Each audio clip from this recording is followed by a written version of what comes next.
Hello everyone, welcome back to a new video. So today I want to use the drizzle bloom technique again.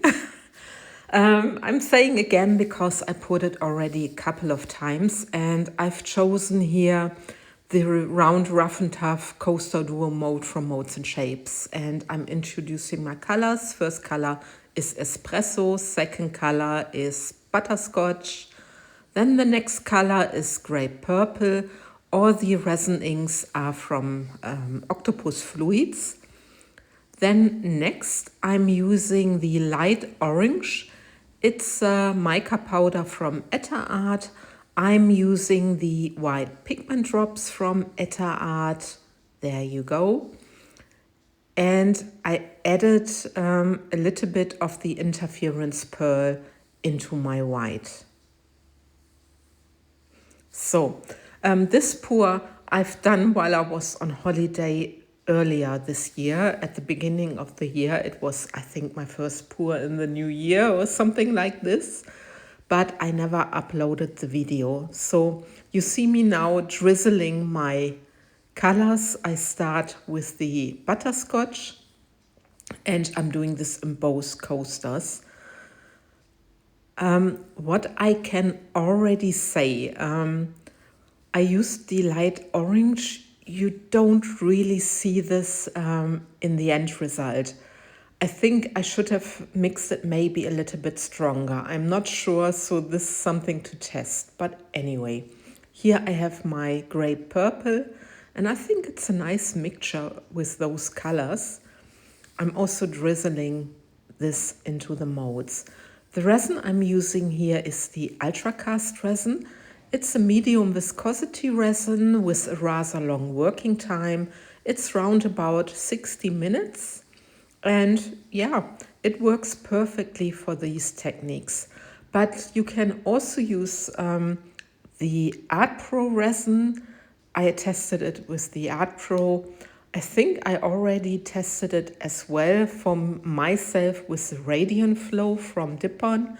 So I think any medium viscosity resin with a long working time should work with this technique.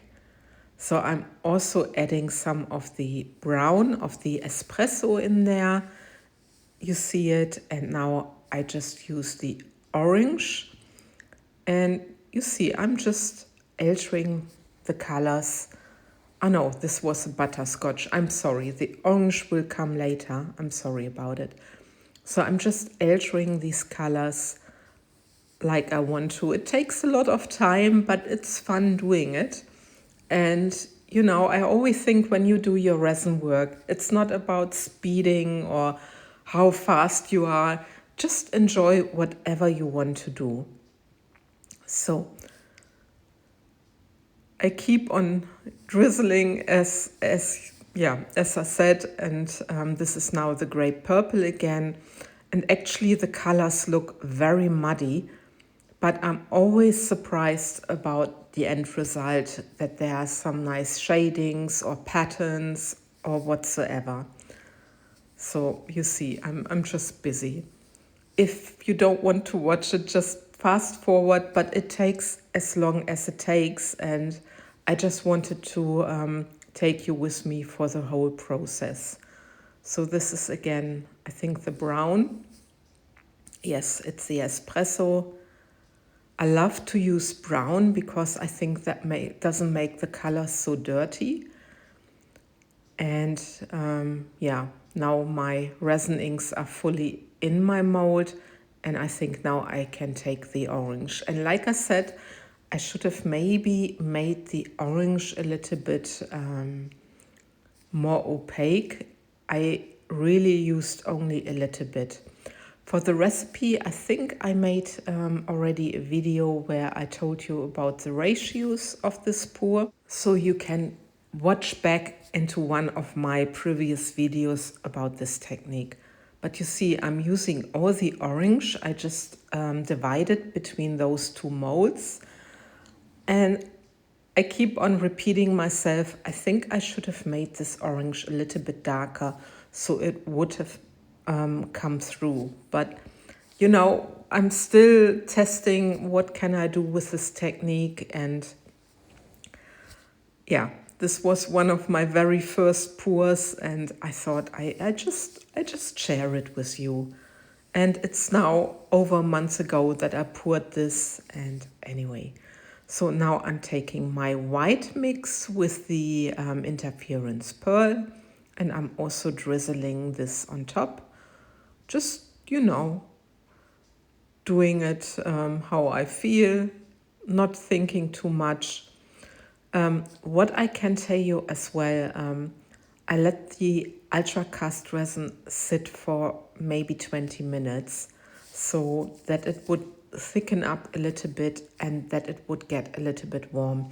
But I didn't take any temperature, so don't ask me for temperatures because I don't even have the device how to measure the temperature.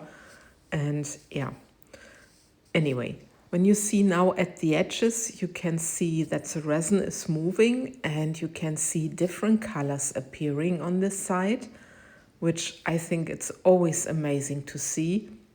So I'm hoping that I achieve some nice effects on that side. So I let my resin just pull to the center, you see it, and the color shadings are just beautiful. And now I take my clear resin and I just give it a final push. It's the resin I mixed originally. I didn't mix any new resin because with some techniques, I saw this at Nicole's, Pure Pour by Nicole. She made a new bunch of clear resin, but I didn't do it. I just let my resin work a little bit so that it's closing up at the surface, and then I'm filling up my mold. And now I just take a few stones, my white stones, which I love so much, and then I just make sure that they are nice settled in this mold, and then my resin can do whatever it needs to do.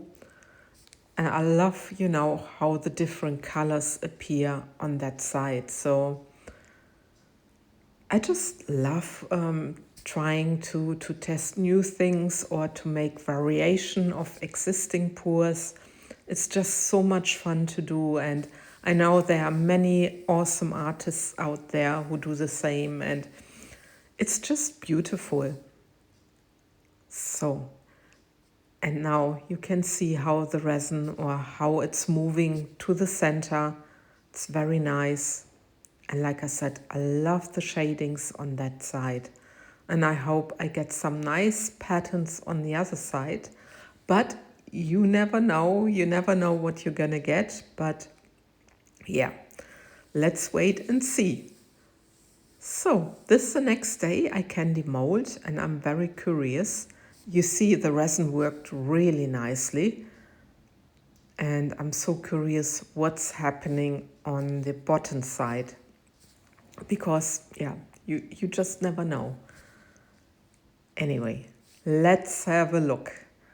It's really beautiful on that side. It worked very well and I'm so curious. And look at that. You can see the yellow, you can see the gray purple, but my orange is gone. But I love the pattern, and I showed it to one of my resin friends, Petra's Bunte Glitzerwelt, and she said it looks a little bit like an animal print. So I really need to agree with her. I didn't see it then. I was a little bit disappointed because I hoped for more colors, but I still like it after looking at it again. And here you see a little bit of the orange and the brown. But I really love somehow the pattern. It's beautiful. It's just so different this time, but I love it. So now there is the final result where you can see also the effects. It's really like a blooming stone, like an animal print whatsoever.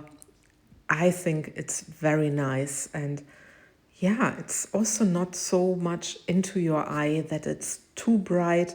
I really love this. So I wonder what you think about this pattern. And I wonder if you like me to test a little bit more with the drizzle bloom technique. Yeah, just leave me a comment so I know what I shall do. And yeah, anyway, with this, I love and leave you like always. I thank you for watching and please take care, guys. Bye bye.